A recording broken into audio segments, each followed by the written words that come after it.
Hello and thanks for watching another episode of ARFCOM News, your source for the finest 2A propaganda brought to you by TNVC.com. Today I want to tell you about the illegal database the federal government is keeping on you. If you're my age or older, you remember there was a time when someone who believed Walmart and the CIA were spying on them would have been considered a paranoid kook. Now, it's common knowledge. We all know our phones and other devices are listening constantly, and that government and corporate entities are able to listen to virtually anything they want and track our movements at will. But they're not supposed to be keeping a list of gun owners. Federal law prohibits the ATF from maintaining a registry, and they claim they aren't doing so.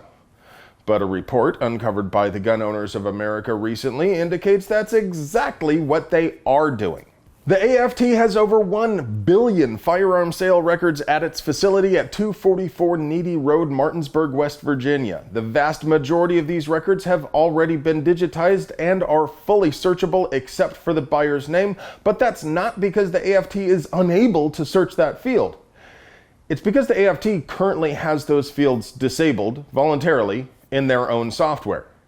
The AFT claims this is enough to comply with the law, but call me a stickler. I'm a bit of a stickler, me seeks.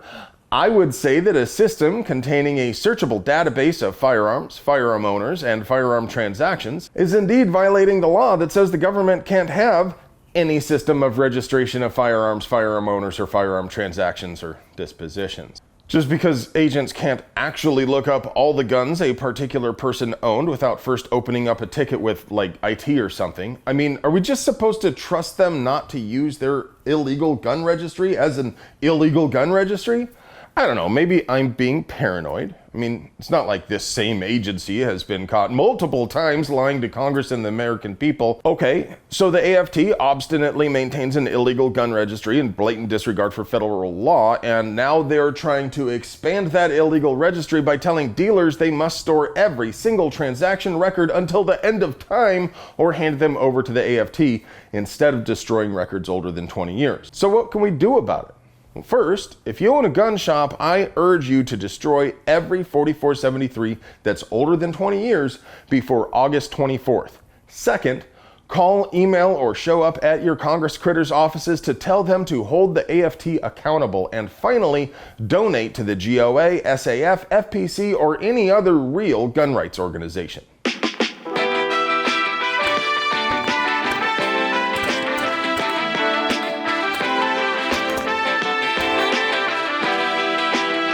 Did you hear about Beto O'Rourke begging Texas Governor Greg Abbott? Good morning. Welcome, Abbott. Good morning. Hello, Abbott. Good morning. Hey, Abbott! Not to go to the NRA annual meeting?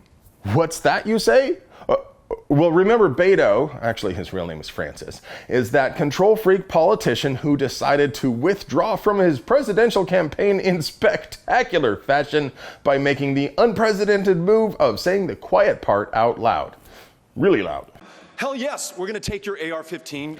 Awkward. Apparently, he's trying to run for governor in one of the most pro-gun states in the union, and he's not backing off from that thing that made him lose the Democrat primary.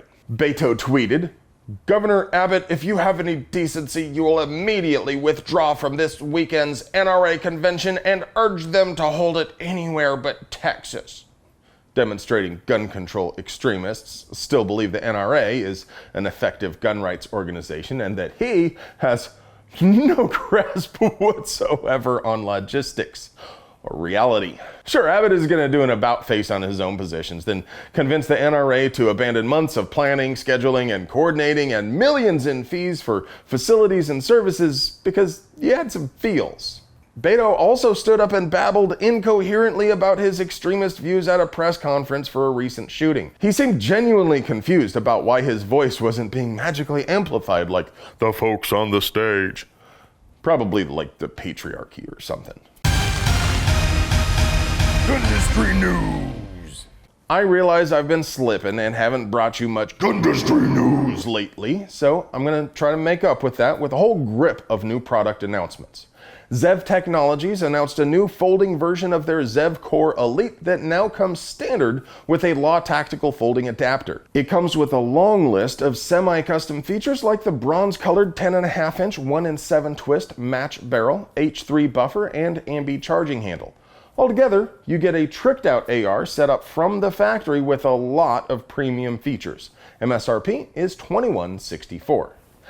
Sig Sauer announced a new P320X10 in best millimeter. It's like a P320X but for grown-ups.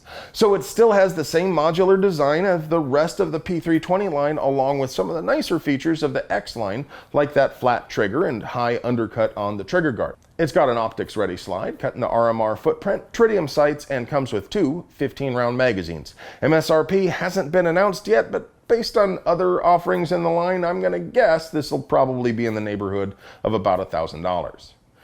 Trijicon announced its line of 1.5 and 2 power compact ACOG sights will now be available with the Q-Lock mount, 223 and 9mm reticles, which feature a center dot, ballistic drop compensator, and 19-inch stadia lines for ranging. The Q-Lock is a sort of star-shaped knob that is designed for one-handed use and return to zero. MSRP for both models is $1357. Midwest Industries has announced a new second-generation M-LOK handguard to fit most Henry rifles without a barrel band. It has an improved attachment system, a forward sling swivel stud, and it comes with a 5-slot pick rail to attach wherever the end user finds it best. Price is $180. Hey friend, do you like pews and pew-related things? Do you want to help us keep delivering you pure, uncut American pew propaganda at the low, low price of free $99?